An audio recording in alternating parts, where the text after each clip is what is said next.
सबसे पहले हम आपको साइबर फ्रॉड के उस नए और खतरनाक तरीके के बारे में बताएंगे जिसके खिलाफ देश भर में शिकायतें दर्ज हो रही हैं। और आज मैं भी इन साइबर अपराधियों के निशाने पर था, लेकिन आज उन्होंने एक गलत आदमी को फोन कर लिया। इसलिए आज जब सबसे पहले मैं आपको यह बताऊंगा कि जब इन साइबर अपराधियों ने मुझे कॉल किया तो उसके बाद क्या हुआ, आप सब लोग ध्यान से सुनिएगा। और अभी तक तो हम दूसरों की कहानियां आपको बताते थे, आज उन्होंने मुझे ही कॉल कर दिया। हालांकि अब पछता रहे होंगे कि उन्होंने गलत आदमी को कॉल किया। आज शाम को जब मैं ऑफिस में था तो मेरे नंबर पर एक कॉल आया और यह एक कंप्यूटर जनरेटेड वॉइस कॉल था, जिसमें मुझे बताया गया कि कस्टम्स डिपार्टमेंट ने, लखनऊ के कस्टम्स डिपार्टमेंट ने मेरे नाम से एक पार्सल जब्त किया है और अगर मैं इस पार्सल के बारे में और ज्यादा डिटेल्स जानना चाहता हूं तो मुझे 9 नंबर दबाना चाहिए। यह सुनकर मैंने 9 नंबर दबा दिया और इसके बाद यह कॉल एक ऐसे व्यक्ति के पास डाइवर्ट हुआ जिसने अपना परिचय यह दिया कि वो लखनऊ के कस्टम्स डिपार्टमेंट से बात कर रहा है और उसने भी मुझे यही बताया कि मेरा एक पार्सल कस्टम विभाग के अधिकारियों ने जब्त किया है। यह पार्सल म्यांमार जा रहा था, यह मुझे बताया गया। अब मेरा ना तो म्यांमार से कोई रिश्ता है, ना ही मैंने कोई पार्सल भेजा है। अब बड़ी बात यह है कि इस व्यक्ति ने जब मुझसे मेरा नाम पूछा तो मैंने जानबूझकर अपना एक गलत नाम बता दिया। तो यह व्यक्ति मुझे उसी नाम से बुलाने लगा और इसने मुझे यह बताया कि मेरे नाम से यह पार्सल म्यांमार जा रहा था, जिसमें कई फर्जी पासपोर्ट मिले हैं, MDMA ड्रग्स मिले हैं और एक लैपटॉप बरामद हुआ। अब आप सोचिए कि मैंने एक पार्सल भेजा है जिसमें MDMA है, यानी ये ड्रग्स का भी मामला बनता है। इसके बाद जब मैंने ये कहा कि मैंने ऐसा कोई पार्सल भेजा ही नहीं है तो इस व्यक्ति ने मुझसे कहा कि मुझे पुलिस में इसकी शिकायत दर्ज करानी होगी और इसके बाद इसने मुझे मेरे पार्सल का सीरियल नंबर भी बताया कि आप नोट कर लीजिए, मैं आपको सीरियल नंबर बताता हूं आपके पार्सल का, और मुझसे कहा कि वो मेरी पुलिस में शिकायत दर्ज कराने में मदद करेगा। और सब कुछ इस तरह से हो रहा था जैसे ये कॉल साइबर अपराधियों से नहीं बल्कि कस्टम्स डिपार्टमेंट से ही आया है। अब जो व्यक्ति मुझसे बात कर रहा था वो इतना ट्रेंड था बात करने में, मुझे थोड़ी देर के लिए ऐसा लगा जैसे कॉल सेंटर से बहुत ही जो ट्रेंड लोग आपसे बात करते हैं, बहुत सभ्य होकर बात करते हैं और पूरी प्रैक्टिस होती है उन्हें, कहीं भी वो हिचकिचाते नहीं हैं, कहीं भी रुकते नहीं हैं, कहीं भी लड़खड़ाते नहीं हैं, वो जानते उन्हें क्या कहना है। तो बिल्कुल ऐसा लगा जैसे कोई कॉल सेंटर का ट्रेंड आदमी मुझसे बात कर रहा है पूरे कॉन्फिडेंस के साथ। हालांकि कुछ देर के बाद जब इस व्यक्ति को यह लगा कि शायद वो फंस सकता है तो उसने इस कॉल को डिस्कनेक्ट कर दिया। लेकिन इस दौरान मैं उसकी पूरी बातचीत को रिकॉर्ड कर रहा था और जब आज आप इस बातचीत को सुनेंगे तो आपको यह पता चलेगा कि साइबर फ्रॉड का यह नया तरीका कितना खतरनाक है और कैसे इसमें फंसकर आपका बैंक अकाउंट खाली भी हो सकता है। अब सबसे पहले आप इस पूरी बातचीत को सुनिए। जब मैं ऑफिस में बैठा था और यह कॉल मुझे आया और जैसे ही कॉल आया मैं तभी समझ गया था, क्योंकि जब उसने पार्सल की बात की तो मैं समझ गया कि यह पार्सल वाली जो कहानी है इसे सुनाकर आजकल पूरे देश में लोगों के साथ साइबर ठगी हो रही है। और मैं तभी समझ गया था कि आज ये जो व्यक्ति है इसकी पूरी कहानी मैं आप तक लेकर जाऊंगा। अब आप सुनिए वो पूरी बातचीत। ये बता दें आपका पार्सल भेजा नहीं है, कस्टम द्वारा उसको सीज कर दिया गया है, क्योंकि जब इसकी जांच की गई तो कपड़े के अंदर कुछ लीगल कंटेंट मिले। इसमें 20 अलग अलग लोगों का पासपोर्ट और MDMA किसी डाक द्वारा भेजा नहीं जा सकता। क्या ये पार्सल आप भेज रहे हैं? नहीं जी, मैंने नहीं भेजा और मुझे पता भी नहीं है इस पार्सल के बारे में कि मेरे नाम पर किसने भेज दिया। जिन्होंने ये पार्सल भेजा है उनका मोबाइल नंबर यहाँ मेंशन है, एक बार मोबाइल नंबर कंफर्म करें। हाँ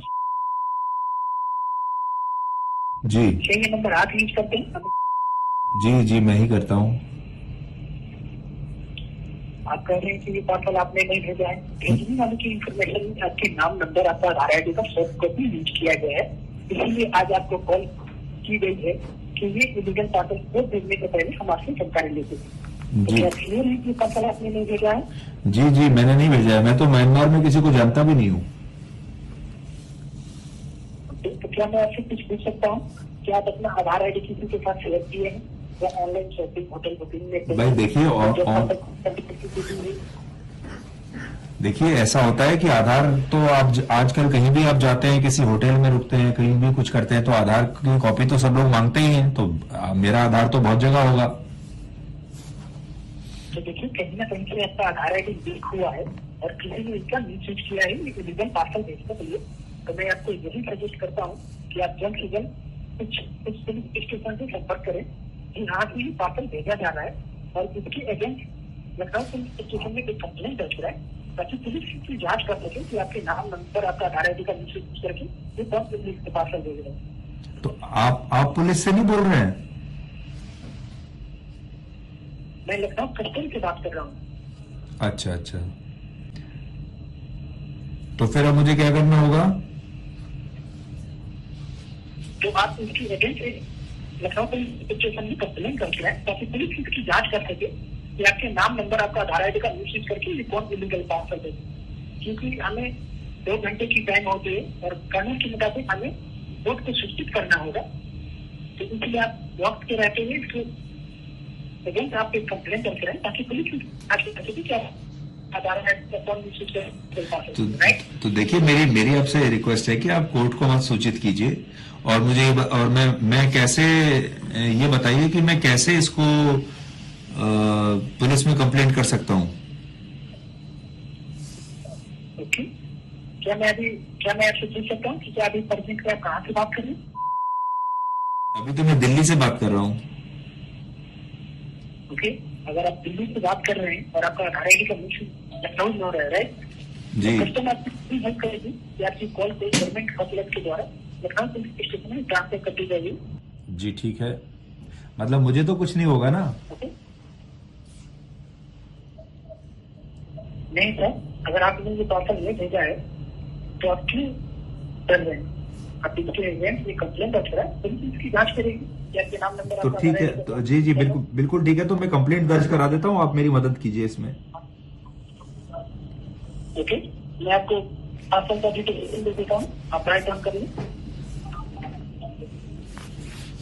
जी बताइए। इंफॉर्मेशन ये लखनऊ कस्टम, हाँ, पार्सल नंबर AWB, फिर से बताइए, पार्सल नंबर क्या है? पार्सल नंबर AWB AWB 87344 हाँ 67 जी। 82। और इस पार्सल में मिला क्या है? इसमें 20 अलग अलग लोगों का पासपोर्ट है और MDMA है। वो क्या होती है? आपके लोग द्वारा भेजा नहीं है। MDMA मतलब वो जो ड्रग्स होती है? जी, अच्छा 1 लैपटॉप। अच्छा, लैपटॉप भी है? अच्छा जी बताइए, तो मैं अभी फिर किसको कंप्लेंट करूं? आइटम जो मिले हैं उसको आप राइट डाउन कर लीजिए। जी, अब आप देखिए कि ये व्यक्ति पूरे कॉन्फिडेंस के साथ पहले मुझसे बात कर रहा है, मुझे कह रहा है कि मैंने कोई पार्सल भेजा है, जबकि मैंने कोई पार्सल नहीं भेजा है। रूट इन्होंने अपने आप तय कर लिया कि लखनऊ से ये पार्सल जा रहा है म्यांमार, और उस पार्सल में क्या है? उसमें ड्रग्स हैं, उसमें अवैध पासपोर्ट्स हैं कुछ लोगों के, उसके अंदर एक लैपटॉप है। उसके बाद ये मुझसे संपर्क करते हैं और ये व्यक्ति मुझसे कहता है कि अभी तो मैं बोल रहा हूं कस्टम्स डिपार्टमेंट से, अब मैं आपको आपकी शिकायत करने के लिए सीधे पुलिस के साथ कनेक्ट करता हूं, मैं आपकी कॉल ट्रांसफर कर रहा हूं पुलिस में। हालांकि आपने भी देखा होगा, और यह असंभव सी बात है, ऐसा होता नहीं है कि कस्टम से आपको कॉल आए और वो उसी कॉल पर पुलिस को ट्रांसफर कर दे। और मैं उम्मीद ये कर रहा था कि ये कॉल ट्रांसफर होगा। अब इसमें हुआ ये कि शायद उन्होंने मुझसे ये उम्मीद की थी कि मैं डर जाऊंगा, या आम लोग जो हैं वो तो डर ही जाते हैं, उनका जो रिएक्शन है शायद बिल्कुल अलग होता है, और मेरा रिएक्शन अलग था। हालांकि बाद में मैंने ऐसी कोशिश की कि मैं उसको दिखाऊं कि मुझे डर लग रहा है, लेकिन तब तक शायद वो व्यक्ति समझ चुका था और बाद में उसने ये कॉल डिस्कनेक्ट कर दिया। अब देखिए, ये एक नए तरीके का साइबर फ्रॉड है जिसके खिलाफ पूरे देश में अलग अलग जगहों पर शिकायतें दर्ज हो रही हैं, और कुछ महीने पहले दिल्ली में भी बिल्कुल इसी तरह की घटना हुई थी, जहां कुछ साइबर अपराधियों ने एक महिला डॉक्टर से 4.5 करोड़ रुपए ठग लिए थे। पुलिस के मुताबिक एक आरोपी ने पहले नकली पुलिस अफसर बनकर इस महिला को फोन किया, फिर उसे बताया कि उसके नाम से जो पार्सल मुंबई से ताइवान जा रहा है, उस पार्सल से ड्रग्स बरामद हुई हैं और नारकोटिक्स डिपार्टमेंट की टीम ने खुद इस पार्सल की जांच की है और उसे यह भी पता चला है कि इस महिला के नाम पर मुंबई में कुल 23 बैंक अकाउंट्स खोले गए हैं, जिनका इस्तेमाल मनी लॉन्ड्रिंग के लिए हुआ है। और इसके बाद यह महिला बिल्कुल डर गई। बड़ी बात यह है कि कभी कोई पुलिस अफसर बनकर इस महिला से बात कर रहा था, तो कभी कोई उसे यह कह रहा था कि वो नारकोटिक्स या कस्टम्स डिपार्टमेंट से है। अलग अलग विभागों के लोग बात कर रहे थे, जिससे महिला इतनी डर गई कि उसने अपनी बैंक से जुड़ी सभी जरूरी जानकारियां इन अपराधियों को फोन पर ही दे दी और इसके बाद बैंक में जमा अपना सारा फिक्स्ड डिपॉजिट और बाकी का पैसा भी इन अपराधियों को दे दिया। इतनी डर गई। लेकिन बाद में पता चला कि जो लोग दिल्ली की इस महिला डॉक्टर को फोन कर रहे थे, वो तमाम लोग साइबर अपराधी थे। अब आप सोचिए, दिल्ली में एक पढ़ी लिखी डॉक्टर को इन 10वीं 12वीं पास, जिन्होंने शायद स्कूल भी अपना पूरा नहीं किया होगा, ऐसे लोगों ने मिलकर ठग लिया। और यह महिला डॉक्टर अकेली नहीं है जिसके साथ इस तरह की धोखाधड़ी हुई है। एक और रिपोर्ट के मुताबिक अकेले दिल्ली में 2,500 से ज्यादा लोगों ने इसी तरह के साइबर फ्रॉड के खिलाफ शिकायत दर्ज कराई है और पूरे देश में ही इस तरह के साइबर फ्रॉड्स अब लगातार हो रहे हैं। पिछले हफ्ते Indian cyber crime coordination centre ने अपनी एक नई रिपोर्ट में यह बताया था कि भारत में कस्टमर केयर नंबर से होने वाले ऐसे साइबर अपराधों की संख्या लगभग 43,000 है और यह संख्या हर दिन बढ़ती जा रही है। इससे भी बड़ी बात यह है कि भारत में पिछले 3 वर्षों में साइबर अपराध की घटनाओं में लोगों के साथ 10,319 करोड़ रुपए की ठगी हो चुकी है। यानी भारत के लोग 10,000 करोड़ रुपए अपने खो चुके हैं पिछले 3 वर्षों में, जिसका मतलब है कि हमारे देश में हर दिन लोगों को साइबर अपराधों की वजह से लगभग 10 करोड़ रुपए का नुकसान हो रहा है और यह नुकसान चोरी, लूट और डकैती की घटनाओं में होने वाली नुकसान से कहीं ज्यादा बड़ा नुकसान है। इसके अलावा भारत में साइबर क्राइम के लिए जो हेल्पलाइन नंबर है, उस हेल्पलाइन नंबर पर हर दिन 45 से 50 हजार कॉल्स साइबर अपराध की शिकायतें दर्ज कराने के लिए आ रही हैं और पिछले महीने तो 12 लाख से ज्यादा लोगों ने इस हेल्पलाइन नंबर पर कॉल करके बताया था कि उनके साथ मोबाइल फोन पर साइबर ठगी हुई है। और ये जो नंबर है, हेल्पलाइन नंबर, आप भी नोट कर लीजिए, इसका नंबर है 1930। अब इस सवाल पर आते हैं कि आप इस तरह की साइबर धोखाधड़ी से बच कैसे सकते हैं। तो सबसे पहले आपको बड़ी बात यह है कि आपको घबराना नहीं है, क्योंकि ये जो सारे लोग हैं बड़े ट्रेंड होते हैं। ये आपके व्यवहार को नोट करते हैं। अगर इन्हें लगता है कि आप डर गए हैं, अगर इन्हें ऐसा लगता है कि आपको इनकी कहानी पर पूरा भरोसा हो चुका है, तब ये आगे बढ़ते हैं। इसलिए सबसे पहली बात तो यह है, इमरान खान के शब्दों में अगर हम कहें तो, कि आपको घबराना नहीं है। अगर आपके पास ऐसा कोई फोन आता है और आपको बताया जाता है कि आपके नाम से कोई पार्सल पकड़ा गया है, आपके बच्चे के नाम से कोई पार्सल पकड़ा गया है, आपका बच्चा कहीं पर ड्रग्स के साथ पकड़ा गया है, तो यह सुनकर बिल्कुल भी आप डरिए मत। सारी बातें ध्यान से सुनते रहिए, अपना दिमाग लगाइए और डरे नहीं बिल्कुल भी। दूसरा, अननोन कॉल्स और ईमेल से जितना बच सकते हैं उतना बचें। अननोन कॉल्स अगर आपको दिखाई दे रही हैं, मेल्स आ रहे हैं, व्हाट्सएप पर मैसेज आ रहे हैं, एसएमएस आ रहे हैं, तो उनका जवाब मत दीजिए। तीसरा, अपना वन टाइम पासवर्ड कभी भी किसी के साथ शेयर ना करें। कभी भी किसी भी प्रकार का कोई ओटीपी किसी के साथ शेयर ना करें। अगर बैंक से भी आपको कोई कॉल आता है तो अपना ओटीपी शेयर ना करें और कोई डिटेल शेयर ना करें, क्योंकि बैंक वाले खुद ये कहते हैं कि हम कभी भी आपसे ओटीपी मांगेंगे नहीं। इसलिए अगर कोई व्यक्ति आपको यह कहता है कि वो बैंक से बात कर रहा है और आपका ओटीपी चाहिए, तो आप पहली नजर में ही समझ जाइए कि ये झूठ बोल रहा है, क्योंकि बैंक का कोई भी कर्मचारी आपसे कभी ओटीपी नहीं मांगता। चौथी बात, ऐसे मामलों में अक्सर अपराधी खुद को या तो पुलिस अफसर बताता है, कस्टम्स ऑफिसर बताता है, नारकोटिक्स डिपार्टमेंट का बड़ा अफसर बताता है और फिर आपसे आपके मोबाइल नंबर या लैपटॉप का रिमोट एक्सेस ले लेता है और आपको बैंक खाते को, आपके बैंक खाते को वो खाली कर देते हैं, क्योंकि सारी डिटेल्स आपसे ले चुके होते हैं। आपका आधार कार्ड का नंबर भी ले लेते हैं। जैसे आपने देखा होगा, जब वो मेरे पास मुझसे बात कर रहा था तो धीरे धीरे मेरे आधार कार्ड की तरफ बढ़ रहा था। उसने कहा कि क्या आपने अपना आधार कार्ड कहीं शेयर किया है, और अगर उसे मुझ पर पूरा विश्वास हो जाता कि मैं वाकई में डर गया हूं, तो वो मुझसे मेरा आधार कार्ड जरूर पूछता, और जैसे ही मैं अपना आधार कार्ड बताता उसके बाद वो कुछ और नई चीज करता, शायद मेरा ओटीपी पूछता, और फिर थोड़ी देर के बाद वो मुझसे ये भी कहता कि मैं आपको अब पुलिस डिपार्टमेंट के पास ट्रांसफर कर रहा हूं, और वहां हो सकता है एक वीडियो कॉल में मुझे एक पुलिस अधिकारी पुलिस स्टेशन से बैठा हुआ दिखाई भी दे, और वो उसका जो जहां वो बैठा होगा वो ऐसा लगेगा जैसे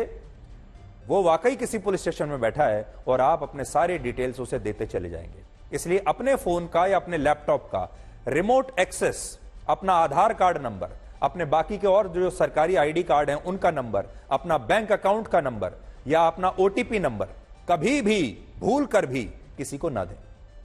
और पांचवी बात, कॉलर आईडी पर लिखे नाम पर कभी भी विश्वास ना करें, क्योंकि ये नाम नकली होते हैं, जाली होते हैं। कई बार कुछ कॉलर आईडीज पर पुलिस, कस्टम्स डिपार्टमेंट, अदालत या डीएम का नंबर लिखा होता है, उनका नाम लिखा होता है। आपको लगता है कि शायद पुलिस स्टेशन से फोन आ रहा है, कस्टम डिपार्टमेंट से फोन आ रहा है या किसी अदालत से फोन आ रहा है। यह सब गलत होता है। इसलिए इसका मतलब यह कभी नहीं होता कि वो कॉल पुलिस से आ रहा है या अदालत से आ रहा है। बहुत सारे ऐप्स ऐसे हैं जिनसे कॉलर आईडी का नाम पुलिस या कोर्ट रखा जा सकता है। इसलिए कॉलर आईडी पर लिखे नाम पर कभी भी विश्वास आपको नहीं करना चाहिए। तो ये मैंने आपको अपना अनुभव बताया। अगर आपके साथ ऐसा होता है तो आपको पहली बात हमने बता चुके हैं, डरना नहीं है।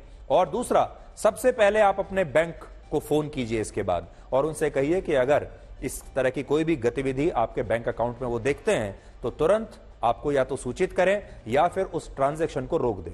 आज मैंने भी यही किया।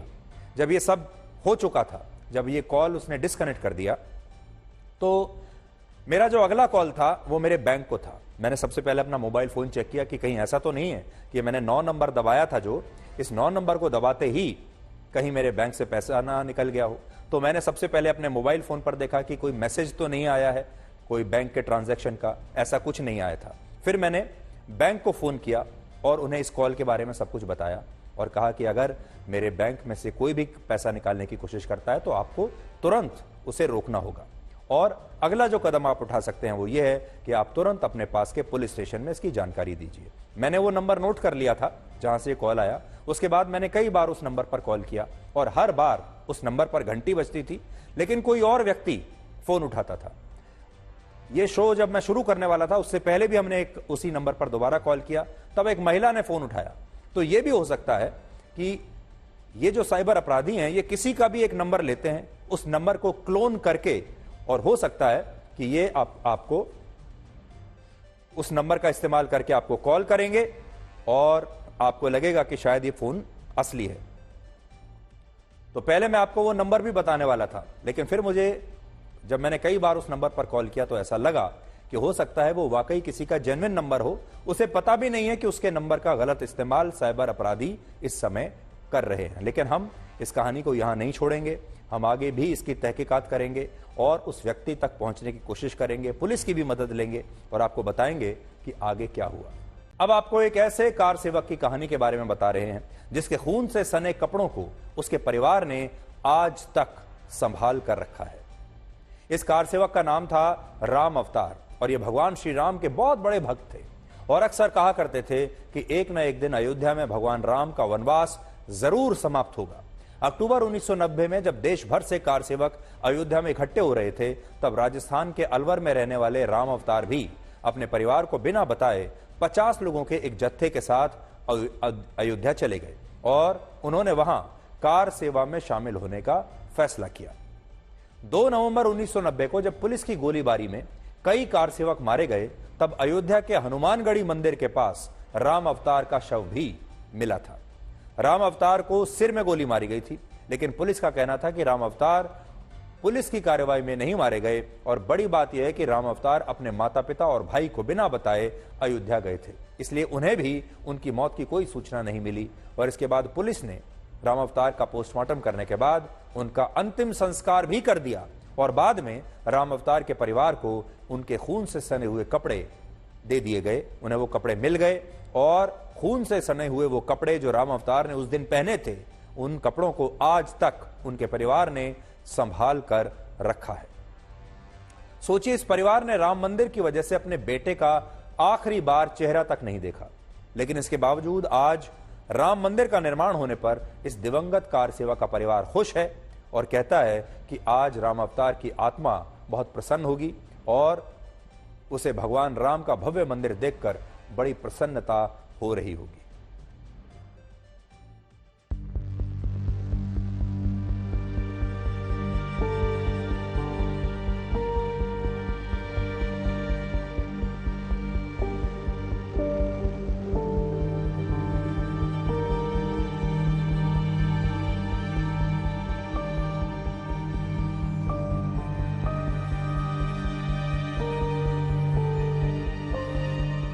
आपको राम मंदिर के लिए न्योता मिला है। जी। आपके भाई शहीद हुए थे, क्या पूरा मामला था? मामला के यहाँ रामगढ़ आया हुआ था छुट्टियों के दौरान दिवाली में, तो यहाँ से 15 अक्टूबर को आरएस के एग्जाम की वजह से बहन को लेकर जयपुर गया हुआ था। वो आरएस के एग्जाम भी कैंसिल हो गए। मैं यहाँ होता तो मैं उसको नहीं जाने देता, लेकिन मैं गोविंदगढ़ गया हुआ था उस दिन। शाम को आया जब पता पड़ा कि दोनों बहन भाई जयपुर चले गए, इत्तेफाक से वो एग्जाम भी कैंसिल हो गया और 25 अक्टूबर 90 को जयपुर से ही 50 व्यक्तियों के जत्थे के साथ वो वहां पर चला गया। उन जत्थे में 49 व्यक्ति वापस आ चुके थे, लेकिन वो 30, 31, 2 नवंबर तक भी वापस लौटकर नहीं आया। उसके पश्चात हमें अखबार के द्वारा सूचना मिली कि लाल कोठी पर जो रहते थे हम, तो वहां से यहाँ से ऐसे व्यक्ति गया, वो भी लापता है। इस बात को सुनकर के हम वहाँ अयोध्या गए। अयोध्या जाकर हमें पता पड़ा और वीडियो कैसेट्स जो थी उसको देखकर हम पहचान गए कि उसको गोली लगी है। कनपटी पर गोली लगी हुई थी, हैंडपंप चला रहा था, वो असुर गैस छोड़ी हुई थी, उसको रोकने के लिए पानी की व्यवस्था कर रहा था, लेकिन न मालूम किसने गोलियां चलाई, कैसे चली, उसको गोली लगी थी, उससे वो वहां पर मृत्यु हो गई थी। तो रामावतार जी की उस समय उम्र क्या थी? क्या वो उस समय शादी हो चुकी थी या क्या था? हाँ, उनकी उम्र उस वक्त 25 वर्ष की थी। एंगेजमेंट उनका हुआ नहीं था, शादी हमने की नहीं थी और वो उनके साथ चले गए। उसका मेन कारण ये था, आरएसएस को बिलोंग करता था, वहां भी कोई नगर प्रचार क्या कुछ था, वो पता नहीं मुझे, तो इसलिए वो वहां चला गया साथ में। परिवार में उस समय जो पल रहा होगा, जवान बेटा उन्होंने खोया, वो तो खैर भरपाई आज तक नहीं हो पाती, लेकिन किस तरह के हालात उसके बाद, क्या परिस्थितियां रही? परिस्थितियां ये रही कि हमको सब बात का पता था, मुझे भी, छोटे भाई को भी, अन्य परिवार वालों को भी, लेकिन हमने हमारे पिताजी को ये बात उनको नहीं बताई 2 साल तक। हम उसको गुमराह करते थे इस बात को कि अभी वो हो सकता है आ जाएगा, हमने ये नहीं कहा, लेकिन अंत में उनको धीरे धीरे इस बात का भी पता पड़ गया। हमारे फादर का मतलब अभी देहांत हो चुका है, 1-1.5 महीने हुआ है। वो मतलब उस वक्त ऐसे हो गए थे, उनका वेट भी 15 किलो कम से कम हो गया था, इतना सदमा लगा था। हमारी मदर एक्सपायर हुई तब उतने कमजोर नहीं हुए जितने हमारा भाई गुजरा जब वो कमजोर हुए थे। के लिए वो एक बेटे के समान थे। मेरे इनसे बच्चे अच्छे थे, वो बच्चा मैंने ये पैदा करे, पर मेरे को दिल उसके ज्यादा है उसका अब तक भी। अब क्या लगता है कि उनको सम्मान मिला है जो, अगर आपको आज निमंत्रण मिला है और जिस तरह वो तो मेरे खुशी तो है ही, पर दुख भी कितना है कि वो आज 33 साल हो जाते, आजकल बच्चे हो जाते उसके, तो क्या करें, दुख तो है ही। बिल्कुल। जिस तरह की अभी जो चीजें हैं, आपने कहा कि आपके परिवार में आपने नहीं बताया, जो परिवार पर मुसीबत रही, ऐसा प्रतीत था कि कभी राम मंदिर बनेगा, क्योंकि जिस हालात उस समय थे, क्या लगता था ऐसा? ये तो कन्फर्म था मंदिर बन के रहेगा, कि लोगों के शहीद जो हुए इनकी नाजायज शहीद पर नहीं जाएगा, किसी का व्यर्थ नहीं जाएगा बलिदान किसी का, ये तो कन्फर्म था। अब मंदिर बन चुका है, तो क्या सपना पूरा हो चुका है? हाँ, पूरा हो गया और क्या। बिल्कुल। हम नेताओं के बारे में तो कुछ नहीं कह सकते, क्योंकि नेता तो हर बात पर राजनीति करते हैं, लेकिन अगर आप इस देश के आम लोगों से बात करें, इस देश के आम परिवारों से बात करें, तो देश की जो जनता है वो भगवान राम के इस भव्य मंदिर पर बहुत ही खुश है, बहुत प्रसन्न है। और एक और बात आपने नोट की होगी, वो ये है कि हम लगातार आपको कार सेवक, जो दिवंगत कार सेवक है, उनकी कहानियां सुनाते हैं, लगातार आपको बता रहे हैं, उनके परिवार से मिलवाते हैं, आपको उनके घर लेकर जाते हैं। एक बात आपने नोट की होगी, इनमें से ज्यादातर कार सेवक सिर में गोली लगने की वजह से उनकी मृत्यु हुई है। आमतौर पर जब इस तरह का कोई विरोध प्रदर्शन होता है तो पहली बात तो यह कि पुलिस गोली चलाती नहीं है, गोली चलाना आखिरी विकल्प होता है। और अगर पुलिस गोली भी चलाती है प्रदर्शनकारियों पर तो हमेशा पैर में गोली मारी जाती है ताकि कोई मरे नहीं, किसी की जान ना जाए। आपने देखा होगा हमेशा पुलिस की कोशिश होती है कि पैर पे गोली चलाए या हवाई फायर करे और उस भीड़ को वहां से किसी भी तरीके से हटाए। लेकिन इस मामले में ज्यादातर जो दिवंगत कार सेवक हैं, जिनके परिवारों से हमने मुलाकात की, जिनसे हम मिले, जिनकी कहानियां आपको बताई, उनमें से ज्यादातर ऐसे लोग थे जिनके सिर पर गोली लगी है। और सिर पर गोली लगने का जो काम की बात है, जिसकी वजह से उनकी मौत हुई है, यह अपने आप में यह बताता है कि उस समय जो पुलिस थी वो किस तरह से इसी मंशा के साथ गोली चला रही थी कि इनको मारना है, इनकी जान लेनी है। नहीं तो पैरों पर गोली चलानी चाहिए थी, लेकिन गोली लगी है ज्यादातर लोगों को उनके सिर पर। अब हम भगवान राम पर हमारी विशेष सीरीज के 9वें अंश में आज आपको यह बताएंगे कि लक्ष्मण जैसा भाई और लक्ष्मण जैसा पुत्र होना कितना मुश्किल है। और आज के इस कलयुग में अगर आपको लक्ष्मण जैसा भाई मिल जाए या लक्ष्मण जैसा पुत्र मिल जाए तो आप समझिए आप धन्य हो गए। रामायण के अनुसार वनवास सिर्फ भगवान श्री राम को मिला था, लेकिन लक्ष्मण अपने बड़े भाई श्री राम से इतना प्रेम करते थे कि उन्होंने सिर्फ भगवान राम के लिए अपने जीवन के 14 वर्ष वन में बिता दिए और एक क्षण के लिए भी उन्होंने महल और राजपाट के सुखों के बारे में नहीं सोचा। राजमहल एक क्षण में छोड़ दिया, राजपाट सुख जो था सब छोड़ दिया। अगर लक्ष्मण भगवान राम के साथ वनवास पर न जाते तो उनसे कोई प्रश्न नहीं किया जाता, कोई उनसे ये नहीं कहता कि वो क्यों नहीं गए, क्योंकि उन्हें वनवास हुआ ही नहीं था। लेकिन लक्ष्मण के रोम रोम में भगवान श्री राम के लिए ऐसा समर्पण था कि उन्हें अपने भाई से एक क्षण का भी वियोग बर्दाश्त नहीं था। रामायण में इस बात का वर्णन मिलता है कि जब लक्ष्मण को भगवान राम के वनवास पर जाने की सूचना मिली तो उन्होंने माता कौशल्या के समक्ष ये सौगंध खाई कि अगर उन्हें भगवान श्री राम के साथ वनवास पर जाने से रोका गया तो वो अपने प्राणों को अयोध्या में ही त्याग देंगे। उन्होंने माता कौशल्या से कहा कि भगवान राम मेरे प्राण हैं और भला प्राणों के बिना कोई कैसे जीवित रह सकता है, इसलिए लक्ष्मण का महल वहीं होगा जहां भगवान राम वास करेंगे। लक्ष्मण के समर्पण से भगवान राम परिचित थे, लेकिन वो ये भी जानते थे कि वनवास कष्टों से भरा होगा और वो कभी नहीं चाहते थे कि लक्ष्मण को उनकी वजह से इन कष्टों के साथ रहना पड़े। इसलिए भगवान राम ने यह निश्चय किया कि वो लक्ष्मण के बिना ही वनवास पर जाएंगे। लेकिन जब लक्ष्मण के नेत्र दुख से लाल हो गए, होंठ सूख गए, जीभ अकड़ गई और उन्होंने अपने सुध बुध खो दिए, तब भगवान राम को लक्ष्मण की इस अवस्था को देखकर विवश होना पड़ा और कहना पड़ा कि वो धन्य हैं कि उन्हें लक्ष्मण जैसा भाई मिला। और इसी के बाद लक्ष्मण भगवान राम और सीता जी के साथ 14 वर्षों के वनवास में सदैव उनके साथ रहे। आजकल के जमाने में जब माता पिता की संपत्ति के लिए भाई भाई से द्वेष रखता है, तब लक्ष्मण ने अपने बड़े भाई भगवान श्री राम के लिए सभी भौतिक सुख त्याग दिए थे और वनवास के दौरान उन्होंने भगवान राम की सच्चे मन से पूरी सेवा की थी। बड़ी बात यह है कि लक्ष्मण जैसा भाई होना तो मुश्किल है ही, लेकिन लक्ष्मण जैसा पुत्र होना भी बहुत मुश्किल काम है। राम कथा के अनुसार जब लक्ष्मण को वनवास पर जाना था तब भगवान राम की तरह वो भी विवाहित थे और उनकी पत्नी का नाम था उर्मिला। जिस तरह सीता जी ने भगवान राम के साथ वनवास पर जाने के लिए उनसे आग्रह किया, उसी तरह उर्मिला ने भी लक्ष्मण के साथ वनवास पर जाने के लिए आग्रह किया और कहा कि वो भी साथ जाएंगी। लेकिन लक्ष्मण ने उर्मिला से कहा कि वो वनवास के दौरान अपना पूरा समय भगवान राम और सीता जी की सेवा में लगाएंगे, इसलिए उनकी पत्नी उर्मिला को भी अयोध्या में रहकर उनके राज परिवार की सेवा करनी चाहिए और उनकी अयोध्या में रहते हुए ही प्रतीक्षा करनी चाहिए। उन्होंने एक तरीके से उर्मिला से यह कह दिया कि वनवास के दौरान मेरे पास आपके लिए कोई समय नहीं होगा। सोचिए, लक्ष्मण एक साथ कितने सारे धर्मों का पालन कर रहे थे और इसलिए कहा जाता है कि लक्ष्मण जैसा भाई और लक्ष्मण जैसा पुत्र सौभाग्यशाली लोगों को ही मिलता है। अब हम आपको अयोध्या लेकर चलेंगे और आपको उस 500 किलोग्राम के नगाड़े के बारे में बताएंगे जिसे राम मंदिर के प्रांगण में स्थापित किया गया है और इस पर सोने और चांदी की परतें चढ़ाई गई हैं और यह नगाड़ा आज ही गुजरात के अहमदाबाद से अयोध्या पहुंचा है।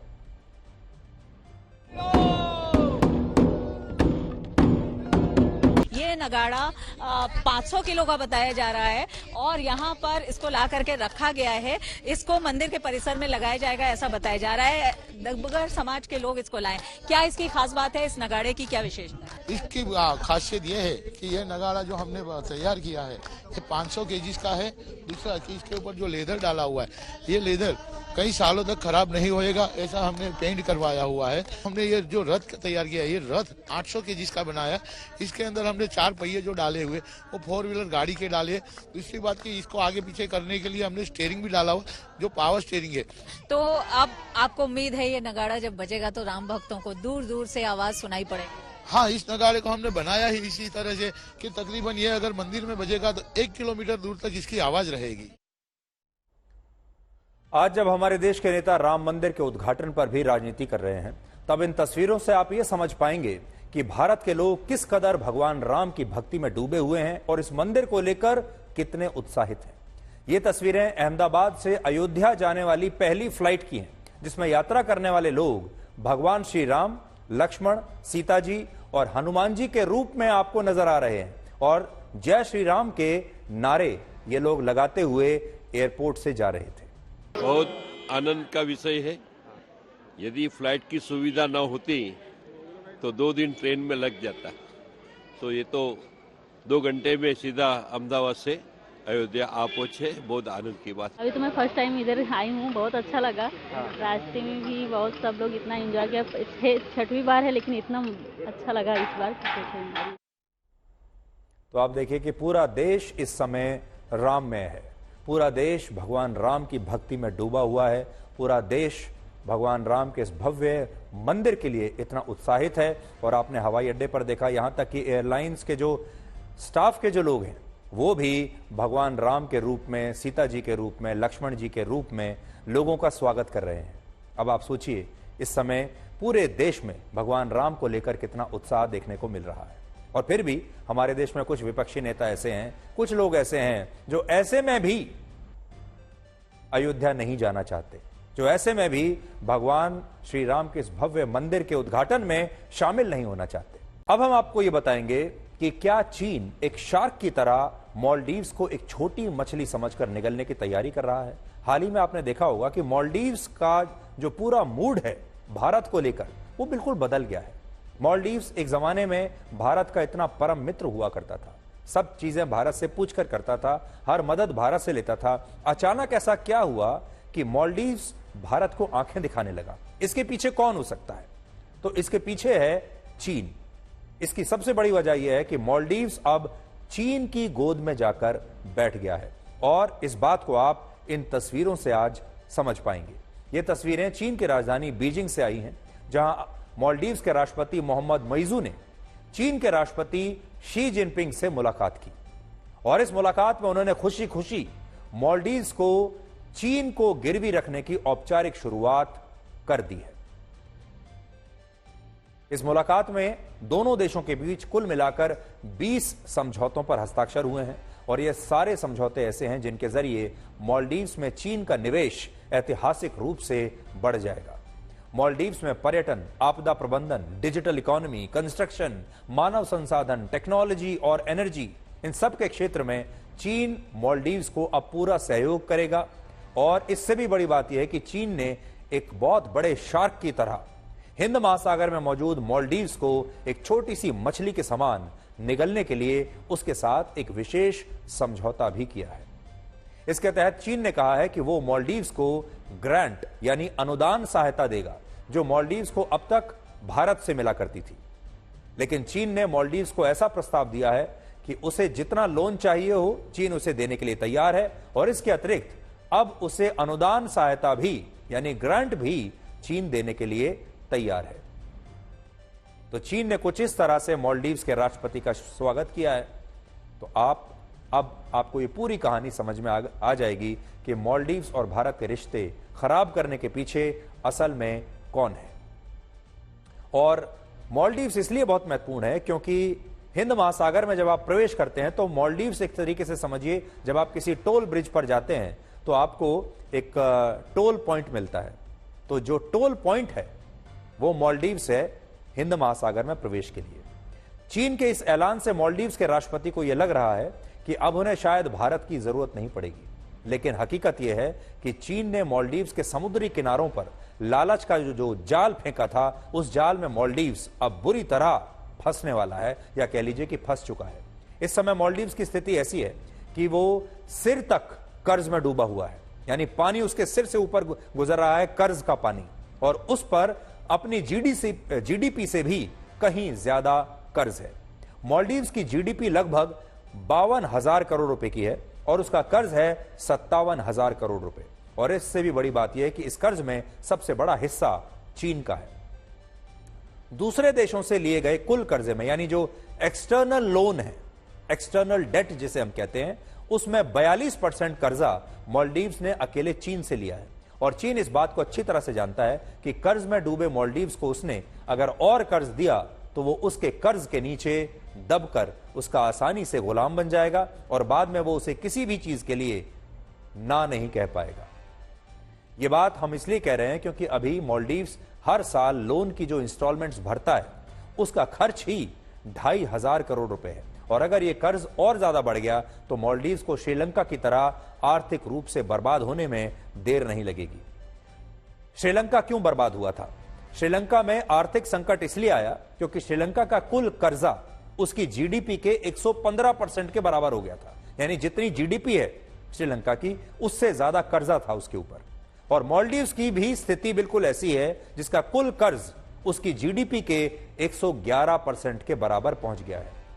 तो चीन का कुल कर्जा था, माफ कीजिएगा, श्रीलंका का जो कुल कर्जा था वो उसकी जीडीपी के 115% के आसपास, और यहां भी 111% के आसपास है जीडीपी के। और चीन ने अब मालदीव्स को और ज्यादा लोन देने का ऐलान करके अपने नए जाल में फंसा लिया है। और चीन ऐसा सिर्फ अकेले मालदीव्स के साथ नहीं कर रहा। भारत के लिए जो चिंता की बात है वो ये है कि भारत के आसपास जितने भी हमारे पड़ोसी देश थे उन सबको चीन धीरे धीरे अपनी जेब में डालता जा रहा है। भारत की घेराबंदी के लिए चीन ने हमारे सभी पड़ोसी देशों में निवेश और कर्ज को ऐतिहासिक रूप से बढ़ा दिया है।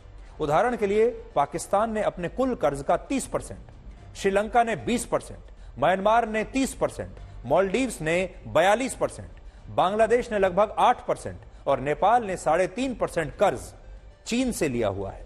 और अब चीन नेपाल, बांग्लादेश और अफगानिस्तान को सस्ती दरों पर और ज्यादा कर्जा दे रहा है। तो भारत को जो घेरने का जो पूरा षड्यंत्र है जो चीन रच रहा है वो भारत के पड़ोसियों के जरिए हो रहा है। बांग्लादेश को वर्ष 2016 में चीन ने अब तक का सबसे बड़ा 1,07,000 करोड़ रुपए का लोन दिया था। और अफगानिस्तान की तालिबान सरकार के साथ इसी हफ्ते चीन ने 4,500 करोड़ रुपए की एक एनर्जी डील साइन की है। यानी अगर आप इस नक्शे पर भारत के इन पड़ोसी देशों को देखेंगे तो आपको पता चलेगा कि चीन इन देशों को सस्ती दरों पर कर्ज देकर भारत की ही घेराबंदी कर रहा है। और भारत की इस घेराबंदी के लिए उसके पास सिर्फ लोन नाम का ही हथियार नहीं है, और भी कई हथियार हैं। लोन के अलावा चीन भारत के इन सभी पड़ोसी देशों को हथियार देकर भी उन्हें खुद पर निर्भर बना रहा है। यानी लोन तो हथियार है ही, सचमुच के हथियार भी हैं चीन के पास। और इस बात को आप कुछ और आंकड़ों से समझिए। पाकिस्तान अपने कुल इंपोर्ट में से 77% हथियार अकेले चीन से खरीदता है। बांग्लादेश 74% हथियार चीन से खरीद रहा है। म्यांमार 29%, श्रीलंका लगभग 20% हथियार अकेले चीन से खरीद रहा है। आज श्रीलंका की वायुसेना के पास कुल 86 लड़ाकू विमान हैं, जिनमें से 44% यानी 33 लड़ाकू विमान उसने चीन से पिछले कुछ वर्षों में खरीदे हैं। श्रीलंका ने अपना हम्बनटोटा पोर्ट भी चीन को 99 वर्ष की लीज पर दे रखा है। तो आप सोच लीजिए, चीन भारत के पड़ोसी देशों को अपनी तरफ कर रहा है और हमारे ही पड़ोसी देशों के साथ मिलकर अपनी अलग टीम बना रहा है ताकि भारत अकेला पड़ जाए। श्रीलंका की तरह नेपाल में भी चीन जबरदस्त निवेश कर रहा है और उसने नेपाल के पोखरा में अंतर्राष्ट्रीय हवाई अड्डे भी बनाया है। और नेपाल की सेना को हथियार और कॉम्बैट एयरक्राफ्ट भी चीन ने बेचे हैं। और मालदीव्स के साथ भी अब चीन यही कर रहा है। और यह भारत के लिए बहुत चिंताजनक बात है, क्योंकि भारत अपना 70% ट्रेड हिंद महासागर के जरिए करता है, हिंद महासागर से करता है 70% ट्रेड। और हिंद महासागर पर चीन की नजरें बहुत पहले से गड़ी हुई है और इसलिए उसने पहले श्रीलंका को कर्ज देकर अपने जाल में फंसाया और अब वो यही काम मालदीव्स के साथ कर रहा है। जैसे मैंने आपको कहा, हिंद महासागर का जो एंट्री पॉइंट है वो है मालदीव्स। गेटवे ऑफ हिंद महासागर अगर आप कहें तो वो मालदीव्स है। अगर उसने मालदीव्स को अपनी जेब में कर लिया तो समझ लीजिए कि यहां से उसकी हिंद महासागर में फ्री एंट्री हो जाएगी। और बड़ी बात यह है कि मालदीव्स के राष्ट्रपति ने आज खुशी खुशी अपने देश को चीन को गिरवी रखने की शुरुआत कर दी है। तो मालदीव्स इससे पहले भारत की टीम का एक बड़ा अहम सदस्य हुआ करता था। हम मालदीव्स पर पूरा विश्वास करते थे, लेकिन चीन ने अपने पैसे के दम पर और अपनी ताकत के दम पर मालदीव्स जैसे एक इतने पुराने सदस्य को भारत की टीम से बाहर निकालने की कोशिश की है। और चीन चाहता है कि अब मालदीव्स उसकी टीम से खेले और भारत की टीम को छोड़ दे।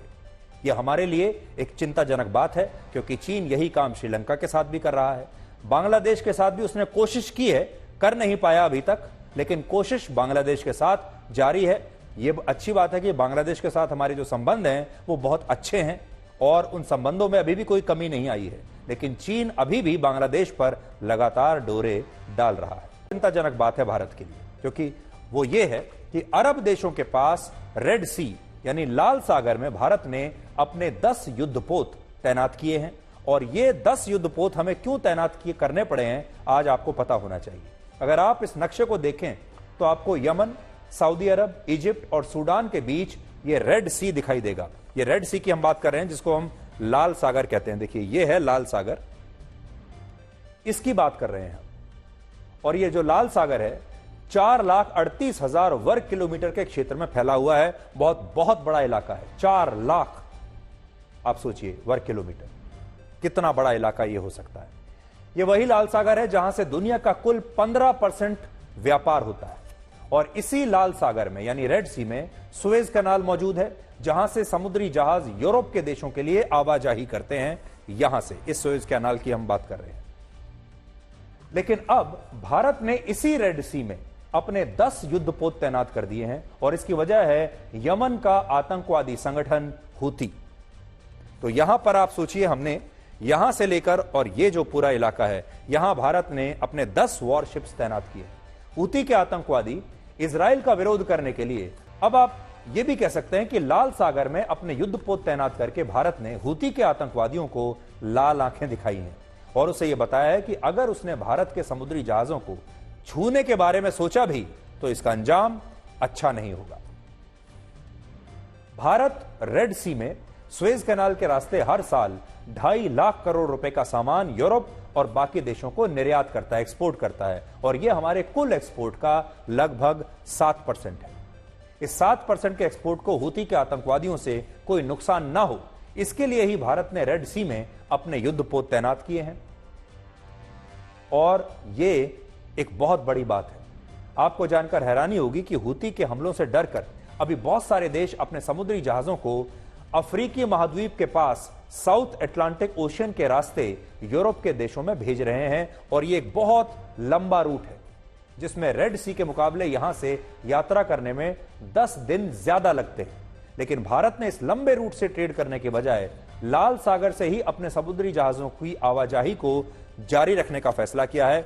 वरना जो दूसरा रूट है, देखिए, अगर आप देखें यहां से अगर आप जाते हैं तो आपको यह रूट कितना छोटा पड़ता है। अभी तक वो ऐसे जाते थे, लेकिन अब क्योंकि यहां हूती के आतंकवादी मौजूद हैं और वो यहां से आपको निकलने नहीं देंगे, तो अब जो शिप्स हैं वो क्या रूट ले रहे हैं, देखिए, वो यहां से जाने के बजाय इतना लंबा रूट लेकर जा रहे हैं। देखिए, सुएज कैनाल से निकले, यहां से, ये जो आप नीली लाइन देख रहे हैं, सुएज कैनाल से निकलते हुए यहां अफ्रीका के नीचे से होते हुए अब वो यहां इस रूट से आते हैं, जिससे 10 दिन ज्यादा लगते हैं, पैसा भी ज्यादा लगता है। सोचिए, आज से कुछ वर्ष पहले तक हम ऐसा करने के बारे में सोच भी नहीं सकते थे, लेकिन आज भारत ये कर रहा है। और हम कह रहे हैं कि हम इसी लाल सागर से अपने समुद्री जहाज भेजेंगे, और अगर किसी की हिम्मत है तो वो हमारे समुद्री जहाजों को रोक कर दिखाए। ये नए भारत की ताकत है। और इस नए भारत की ताकत को आप इन तस्वीरों से समझ सकते हैं, जो 4 जनवरी के हैं, जब अरब सागर में सोमालिया तट के पास कुछ समुद्री लुटेरों ने एक जहाज को हाईजैक कर लिया था, जिसमें भारत के भी लोग थे। और इसके बाद भारतीय नौसेना ने कुछ ही घंटों में यह ऑपरेशन चलाकर इस समुद्री जहाज में फंसे 15 भारतीयों समेत 21 लोगों को सुरक्षित बचा लिया था। और इन लोगों ने इसके बाद भारत माता की जय के नारे भी लगाए थे।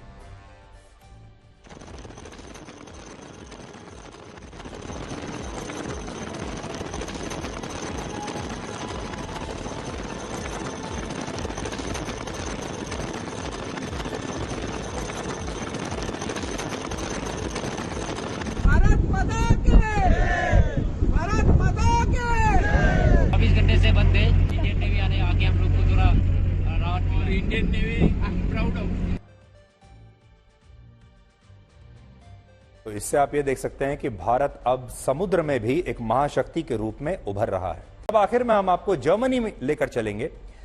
जर्मनी में चल रहे किसान आंदोलन के बारे में आपको बताएंगे। इस आंदोलन में हम आपको लेकर चलते हैं, जिसमें भारत के किसान आंदोलन की तरह ही जर्मनी के किसान अपने अपने ट्रैक्टर्स लेकर सड़कों पर डटे हुए हैं और उन्होंने जर्मनी की राजधानी बर्लिन को चारों तरफ से अपने ट्रैक्टर से घेर लिया है।